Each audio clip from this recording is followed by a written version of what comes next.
DNA fingerprinting को DNA profiling भी कहते हैं या अंगुली छाप भी कहते हैं। यह एक जैविक तकनीक है जिसके अंतर्गत किसी व्यक्ति के विभिन्न अंगों का प्रयोग किया जाता है, जैसे रक्त, बाल, वीर या अन्य कोशिकीय स्रोतों की सहायता से उसके डीएनए की पहचान सुनिश्चित की जाती है। मनुष्य में अपराध करने की प्रवृत्ति प्राचीन काल से ही विद्यमान है। अपनी आपराधिक प्रवृत्ति कारण मनुष्य ऐसे अपराध कर डालता है कि उसके अपराध साबित कर पाना साधारण तकनीक से संभव नहीं हो पाता। इसलिए आवश्यकता है कि अपराधियों को पकड़ने के लिए वैज्ञानिक आविष्कारों का उपयोग किया जाए।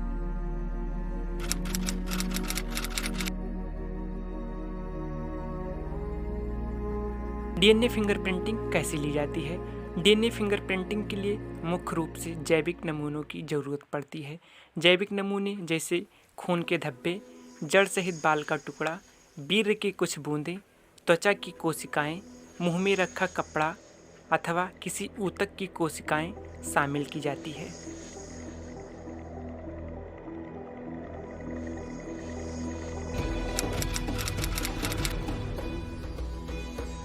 डीएनए फिंगरप्रिंटिंग का वर्तमान में प्रयोग किया जा रहा है अपराधी को पकड़ने में, बच्चे के वास्तविक माता पिता का निर्धारण करने में, पैतृक संपत्ति आदि के दावे से निपटने के लिए।